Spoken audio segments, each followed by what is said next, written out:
Olá, meu nome é Rodolfo Risotto, eu sou coordenador do SOS Estradas, editor do estradas.com.br e também um dos fundadores da Trânsito Amigo, entidade de vítimas de trânsito, que é presidida pelo Fernando Diniz. Hoje nós vamos falar sobre a possível extinção dos pontos de parada nas rodovias brasileiras. Pode parecer uma contradição para muita gente se falar na possibilidade da extinção dos pontos de parada, quando se discute neste momento, inclusive o governo tem publicado editais das novas concessões de rodovia que estabelecem, inclusive, a obrigatoriedade de pontos de parada nas novas concessões ao longo dos próximos anos. E por que eu venho falar aqui do risco da extinção dos pontos já existentes que são administrados pela iniciativa privada, ou seja, são basicamente postos de combustível que montam toda uma estrutura, inclusive de estacionamento, restaurante, banheiros, etc., para atender os motoristas profissionais.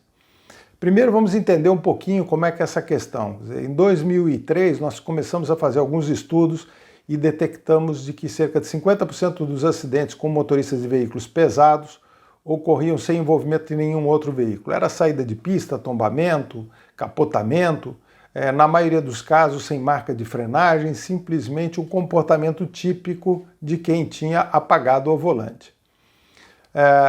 Paralelamente, de conhecimento de toda a sociedade, o uso muito comum, não pela maioria, mas por um percentual muito elevado de condutores, motoristas profissionais, principalmente caminhoneiros, de substâncias psicoativas, drogas, o chamado rebite, hoje em dia já não é mais o rebite, é a cocaína, para se manterem acordados e suportarem as jornadas.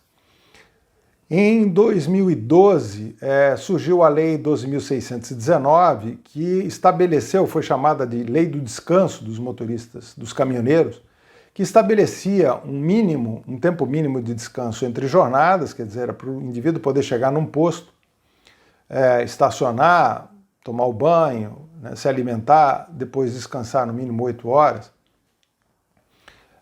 E durante o dia também estabelecia um limite de tempo de direção contínua. Então o sujeito não podia dirigir, como acontece muitas vezes, dirigir 7, 8, 10, 12, 20, 30 horas praticamente sem parar. Porque isso representa risco para toda a sociedade, não só para o indivíduo, mas para toda a sociedade. E eu lembro sempre uma comparação para as pessoas que andam de automóvel na estrada e não entendem muito bem o que significa o esgotamento dos motoristas profissionais. Nós fizemos um levantamento de 1.000 acidentes fatais com caminhão e separamos 363 deles que tinham um caminhão e um automóvel. Nestes 363 acidentes, morreram 17 ocupantes de caminhão. Ou seja, um motorista, às vezes a esposa, um filho, um acompanhante, um ajudante, melhor dizendo. E morreram 605 nos automóveis. Então, para quem está na estrada, dirigindo o carro, é bom se preocupar se o motorista de caminhão está cansado ou não, se ele pode mudar a faixa de rolamento sem nenhum sentido, simplesmente porque ele apagou o volante. É lógico que é um problema muito sério que afeta a segurança de toda a sociedade, não apenas do caminhoneiro. Quando a Lei 12.619 foi aprovada, houve um movimento muito grande daqueles que exploram essa categoria, principalmente uma parcela dos embarcadores, os donos da carga, que queriam que o caminhoneiro rodasse a noite inteira para chegar o mais rápido possível. Muitos transportadores também agiam dessa forma e agem ainda, infelizmente, dessa forma. E muitos autônomos também que apareciam, ou supostas lideranças de autônomos, que diziam, não, o caminhoneiro tem que ter o direito de rodar quanto ele quer. Como se isso não comprometesse a segurança de terceiros, e geralmente quem queria fazer isso é quem fazia uma concorrência desleal e muitas vezes estava fazendo uso de substância, porque senão não dá para aguentar você dirigir 24, 30 horas sem parar, ou praticamente sem parar, dormindo. E é importante lembrar isso, o caminhoneiro dorme num espaço minúsculo, que o pessoal chama de boleia na estrada, é uma cabine minúscula em que o indivíduo não tem a menor condição de um descanso adequado. É só falar com qualquer médico especialista em medicina do sono, ele vai dizer, não, esse cara está dormindo com um olho aberto, o outro fechado, porque ele tem que olhar o que está acontecendo em volta, ele tem que perceber se tem um ladrão, se alguém está roubando alguma peça do caminhão dele enquanto ele está dormindo, ele tem o assédio da prostituta, tem o assédio do traficante que bate ali na janela, acorda o cara, ou seja, o cara vive num estado de tensão muito grande. A Lei 12.619 ela contribuía, de certa forma, para que se criassem estruturas, ou seja, que os pontos de parada pudessem investir em estacionamentos mais seguros, fechados, naturalmente cobrando por isso. E por que eles tinham que cobrar por isso? E tem que cobrar por isso? Porque o caminhoneiro não transporta de graça, a concessionária de rodovia não permite que passe no pedágio de graça, o embarcador, que é o dono da carga, não vende o seu produto de graça, ou seja, todos estão ganhando de alguma forma. Entretanto, o que foi acontecendo ao longo dos anos? Os pontos de parada, eles passaram a enfrentar uma concorrência muito grande, com tanques cada vez maiores dos veículos, dos caminhões, que permitiam às vezes 2.000 quilômetros sem abastecimento. Então o cara chega com o caminhão, para no ponto e não abastece no posto. Não gera nenhuma receita, faz a sua comida, usa o estacionamento, quer usar a segurança, quer usar o banheiro, até o Wi-Fi, e acha que tem o direito de fazer isso tudo de graça porque ele está transportando o Brasil. É uma alegação, mas não é justo para quem está operando na estrada, montando uma estrutura, porque no pedágio eles estão cobrando, o embarcador está cobrando, e o caminhoneiro também está cobrando pelo serviço que realiza, seja como empregado, seja transportando. Então não pode alegar que o posto tem que oferecer todos os serviços para ele sem nenhuma receita. Mas os embarcadores, uma parcela dos embarcadores, das transportadoras, começaram a dizer para o governo: não dá para cumprir essa lei porque não tem aonde parar. Eu digo: opa, peraí, ter onde parar tem. Eu conheço muito bem a rodovia, tanto quanto a maioria dos caminhoneiros. Tenho mais de 2 milhões de quilômetros de rodovias rodados, eu conheço bastante a estrutura. Fiz levantamento sobre pontos de parada e por isso eu fiz um estudo que era a importância socioeconômica dos pontos de parada no Brasil, mostrando exatamente a estrutura que tem aí. Só para que as pessoas tenham uma ideia, se você pegar o estado de Sergipe, ou eu diria hoje até que o estado do Rio de Janeiro, você pode dizer que seria um grande estacionamento de caminhões. É isso mais ou menos a capacidade em termos de espaço para caminhões que existe no Brasil, em todas as rodovias, se você somar os espaços individualmente de cada ponto de parada, ou melhor dizendo, até de cada posto. Ou seja, a estrutura existe, investimento muito grande, muitas cidades surgiram em torno de pontos de parada. Em muitas cidades, o maior empregador é o ponto de parada. Existem grupos que operam em rodovia que empregam 4, 5, 6 vezes mais do que a própria concessionária das rodovias onde eles estão instalados. Ou seja, são geradores de emprego, geradores de renda, são empresários que investem, que correm risco, que às vezes quebram, às vezes conseguem operar. Mas esse movimento ganhou um apoio, tinha uma força política muito grande, o agronegócio apoiando vários parlamentares que defendiam essa tese, que inclusive alguns deles exploravam os motoristas profissionais, porque tinham transportadora ou tinham atividades que usavam caminhões e exploravam esses motoristas, não eram todos, mas muitos deles. E aí se aprovou a Lei 13.103, que ainda estabeleceu a obrigatoriedade desses pontos de parada, não conseguiram fugir disso, mas que deveriam ser construídos ou viabilizados pelos governos, em particular o governo federal. Não é atividade do governo montar a estrutura de ponto de parada na estrada. O governo tem que cuidar de saúde, educação, infraestrutura, da própria rodovia, das condições do pavimento, da segurança, e não ficar construindo estacionamento para atividade que é iniciativa privada, porque eles estão ganhando com isso. É absolutamente irracional isso dentro de uma economia supostamente liberal. Mas essa tese acabou vingando de tal forma que isso passou a entrar agora no edital das concessões de rodovias no país. Na época, quando nós fizemos o estudo das paradas, eu fui ver qual era o custo do estacionamento e me recordo muito bem de um caso específico, está lá, quem quiser pode acessar no nosso site, em que uma concessionária ela ofereceu a possibilidade de construir o chamado PPD com 122 vagas. Em contrapartida, ela teria um pequeno aumento no valor do pedágio. E eu peguei esse pequeno aumento do valor do pedágio, fiz uma projeção para os 17 anos, se eu não me engano, da concessão e descobri qual era o valor que seria arrecadado no pedágio e fui perguntar se com aquele dinheiro, o que os empresários, os donos de postos que montam estruturas para atender os usuários da rodovia, quantas vagas de estacionamento eles poderiam construir com aquele dinheiro que a concessionária iria fazer 122 vagas. Mais ou menos, na média, 5.000 vagas. Ou seja, estariam cobrando no pedágio para montar uma estrutura que estava muito mais do que remunerada, e a concessionária sabe fazer conta, mas a Agência Nacional de Transportes Terrestres, ao menos naquele momento, não soube fazer conta e achou, inclusive, isso uma maravilha. Fizeram um evento bonito, etc. e tal. Eu digo, isso é um absurdo. Quer dizer, ao invés de você estimular os empresários, abrir linhas de crédito para que possam investir através do BNDES na expansão das suas estruturas, e eles têm condições para isso, têm condições de ampliar, muitas vezes com terrenos muito grandes, que estão preparados para isso, ou pelo menos estão disponíveis para aumentar essas estruturas, o governo viabiliza através do pedágio, ou seja, pagam todos para que uma iniciativa privada, que são as concessões de rodovias, se beneficiem disso. E isso eu alertei já em 2015, quando detectei esse tipo de modelo que estava surgindo. E o que é importante entender é o seguinte: o que o caminhoneiro precisa é receber um valor pelo frete em que inclua para ele uma diária, e muitos caminhoneiros, as pessoas não sabem, sequer tem um valor de diária estipulado. Ou seja, ele vai tirar do valor do frete. E aí ele não quer pagar o estacionamento, ele não quer pagar o banheiro, mas ele tem que pagar por essas estruturas. Nós não podemos imaginar que alguém vai chegar num ponto, não vai abastecer porque já tem no tanque combustível suficiente, ou abastece na transportadora, ou abastece no embarcador, nas suas bases, e eventualmente vai abastecer num posto. Chega nesse posto, não abastece, faz uso de toda a estrutura e quer tudo de graça. Isso é impossível. Então é natural, e é o futuro, inclusive, dos pontos de parada, cobrarem. Como ocorre, por exemplo, nos Estados Unidos, você quer parar num posto, eles têm estacionamento, se você não quiser não abastecer, você não vai ter direito a usar uma série de serviços, inclusive o estacionamento. E a tendência é o fechamento dos estacionamentos e a cobrança como é em área urbana, não é diferente disso. Quanto mais com carretas que são cada vez maiores, ou seja, a capacidade inclusive dos estacionamentos diminui.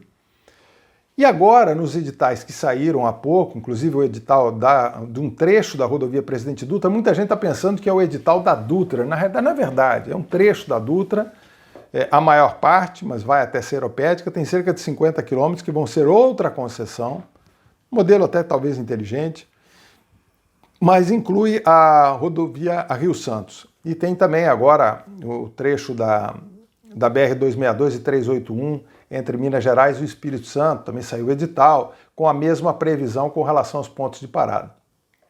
Ali é curioso que é o seguinte: quando a gente analisa o que está acontecendo na Dutra, por exemplo, vamos dizer assim, concessão da Dutra, embora não seja completa, se fala na Dutra, na criação de 3 pontos de parada ao longo do processo de concessão. Pelo que eu vi no edital, se eu não estou equivocado, vão demorar 3 anos para ficar prontos.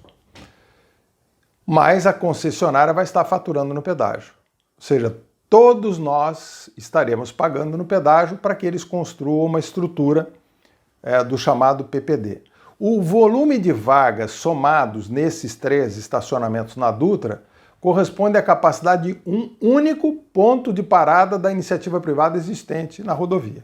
Um único posto tem a mesma capacidade que os 3 estruturas que vão ser montadas pelas concessionárias de rodovia.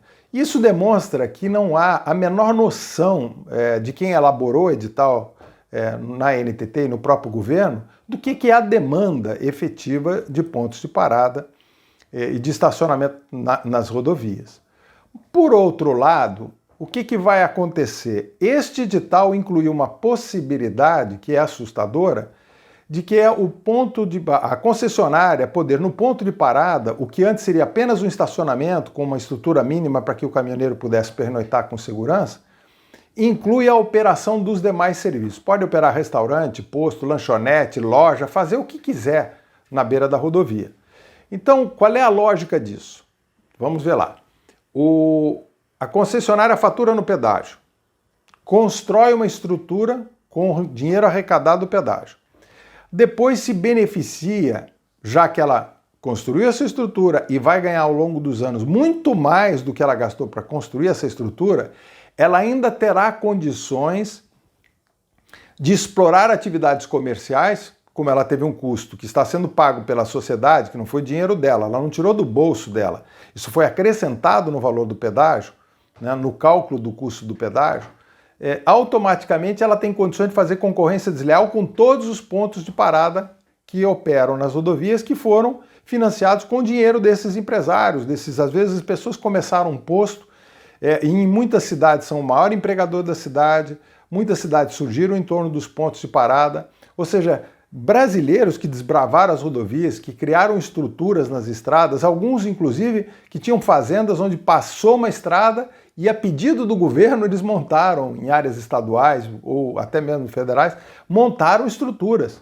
Por exemplo, a Dutra tem dois pontos tradicionalíssimos, conhecidíssimos, um administrado pela Rede Grau, que é o Jardim Itatiaia, e outro que é o Tamborindeg, o antigo Tamborindeg, que é o Arco-Íris de Roseira, que é administrado pelo Arco-Íris, que é um outro grupo que trabalha com muita seriedade na estrada. Eles foram construídos por um engenheiro, que era o engenheiro Tamborindeg, para atender o Estado, que precisava, diz, não precisamos de estrutura, alguém precisa construir isso. E ele teve o direito de explorar esses pontos e eram excelentes negócios para ele naquele momento. A maneira como foi financiado isso, historicamente, eu não tenho como avaliar, mas foram importantes para isso.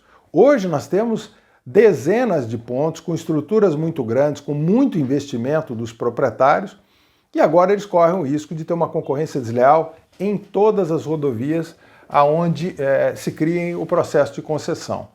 Então a concessionária depois começa um outro capítulo, quer dizer assim, essa obra aqui não é tão importante, os caminhoneiros precisam do PPD, então vamos fazer o seguinte, eles propõem para o governo, vamos trocar essa obra por um PPD, porque eles sabem que vai ser um excelente negócio para eles. E para os políticos de qualquer governo, não é um problema deste governo, qualquer político ele vai dizer, eu vou subir no palanque, vou falar para os caminhoneiros, está vendo? Eu construí para vocês um PPD na rodovia. Com o dinheiro de toda a população, com o dinheiro daqueles que pagam pedágio. É igual a história das motocicletas não pagarem pedágio, que é um outro tema que eu não vou entrar agora, elas não vão pagar pedágio, mas todos os usuários da rodovia vão pagar pedágio, vão pagar para que os motociclistas possam passar de graça. Essa é a realidade. Não vou discutir aqui essa questão, mas essa é a realidade. E essas estruturas dos PPDs que serão explorados pelas concessionárias serão pagas por todos os cidadãos, inclusive pelos próprios caminhoneiros, com certeza num custo muito maior do que aquilo que é feito pela iniciativa privada. Então o que nós precisamos é viabilizar o crescimento dos pontos de parada, a expansão desse segmento com linhas de financiamento, não é para cumprir realizar algumas melhorias básicas nesses pontos, mas realmente para que os empresários possam investir mais e acreditar, e não criar agora uma insegurança jurídica tamanha que o sujeito olha e fala assim, peraí, eu vou fazer um investimento de 15, 20, 30 milhões para construir uma estrutura na estrada e eu não sei se daqui a pouco a concessionária da rodovia onde eu estou vai estar concorrendo comigo de uma condição que eu não tenho como competir. E nas rodovias que não são concedidas, o Estado não vai construir absolutamente nada. Ou seja, por quê? Porque o Estado não é responsável por criar estacionamento para iniciativa privada. Porque é para isso que se cria o estacionamento. É para alguém que está transportando mercadoria que está ganhando dinheiro com isso. Né? Seja o motorista, seja o caminhoneiro autônomo, seja a transportadora, seja o dono da carga. Tem um monte de gente ganhando dinheiro nisso. Então é criar estacionamento gratuito para iniciativa privada. Não criam.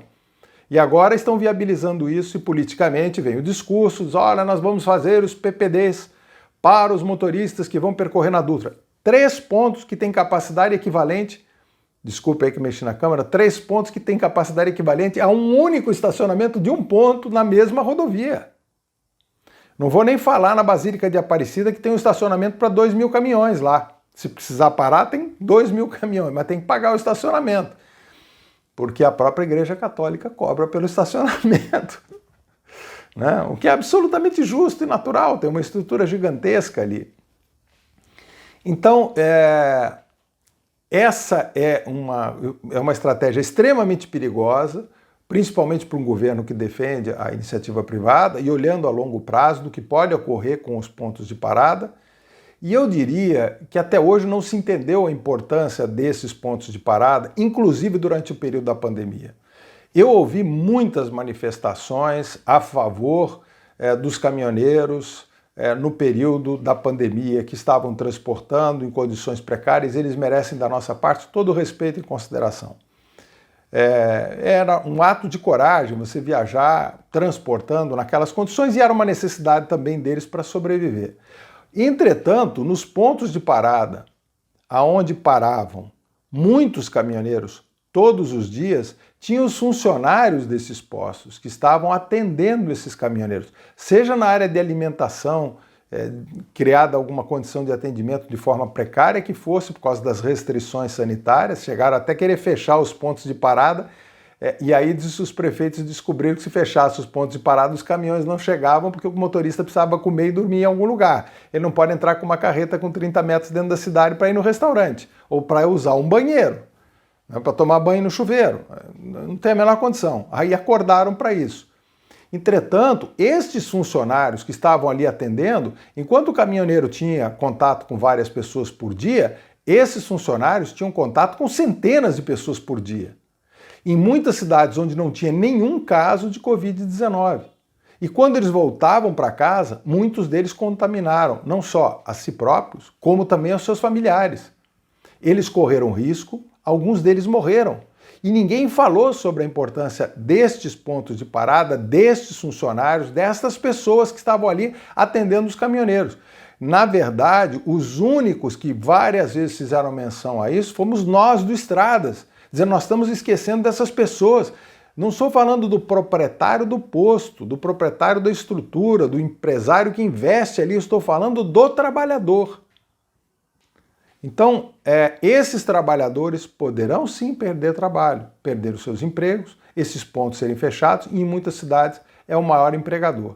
Então, é preciso a gente deixar um pouco a demagogia de lado ou estudar melhor o tema e entender de que os pontos de parada precisam de apoio para a iniciativa privada expandir esses pontos, os caminhoneiros precisam receber um dinheiro a mais todos os dias para poderem pagar essas estruturas, não só para dormirem dentro da boleia do caminhão, como para poderem dormir em algumas pousadas, porque tem que ter acomodação decente também para eles nos pontos de parada. É preciso que eles tenham recurso para dizer assim, bom, eu quero dormir numa cama, num quarto fechado, e não numa cabine, que eu vou passar a noite inteira tenso e preocupado. Ou pelo menos, se eu estiver na cabine, que seja num estacionamento fechado, com toda a segurança, que tem custo. Um desses estacionamentos, por exemplo, na Dutra, tem mais de 20 funcionários trabalhando na segurança. Então isso tem que ser custeado por alguém, não dá para oferecer esses serviços de graça ou criar uma ilusão de que está sendo de graça quando está sendo cobrado no pedágio e quem vai estar faturando são as concessionárias que já ganham o suficiente no pedágio. E o governo tem que entender de que ele corre o risco a médio e longo prazo de vai inviabilizar muitos investimentos imediatos. Muitos empresários do setor vão colocar o pé atrás e dizer, não, peraí, eu não vou continuar investindo na expansão dos pontos, porque eu vou ter uma concorrência desleal muito em breve na rodovia. E, consequentemente, vai deixar de gerar emprego, vai deixar de investir e de acreditar no futuro do transporte no Brasil. Então, o caminhoneiro tem que ter dinheiro para pagar o seu estacionamento, para pagar o seu banho, para, se possível, dormir até numa pequena acomodação, que seja simples, mas que seja limpa, para pagar a sua alimentação, ele tem que receber um dinheiro que não tem nada a ver com frete, assim como o valor do pedágio não tem nada a ver com frete. São coisas completamente distintas. Os empresários precisam ser estimulados a investir e não podem, mais uma vez, jogar o custo dos serviços no pedágio para que toda a sociedade pague, em alguns casos até privilegiando alguns grupos, como é o caso dos motociclistas, que serão privilegiados porque vão ter o pedágio pago pelos demais usuários das rodovias. Tá bom? Se você concorda ou discorda, é importante que você se manifeste, coloque aqui os seus comentários, o seu ponto de vista. Se quiserem conhecer o estudo que nós fizemos também sobre os pontos de parada, está disponível no site, na parte de estudos do SOS Estradas. Aqueles que quiserem dê like, dê dislike, compartilhem. Mas a nossa intenção é unicamente trazer esclarecimentos de quem tem alguma experiência na estrada e de um portal que procura informar da melhor forma, principalmente com o objetivo de garantir a segurança de todos nas rodovias e, com certeza, os pontos de parada são fundamentais para a segurança, porque ali é que descansam os motoristas que estão trafegando com veículos que, num acidente, podem matar muita gente.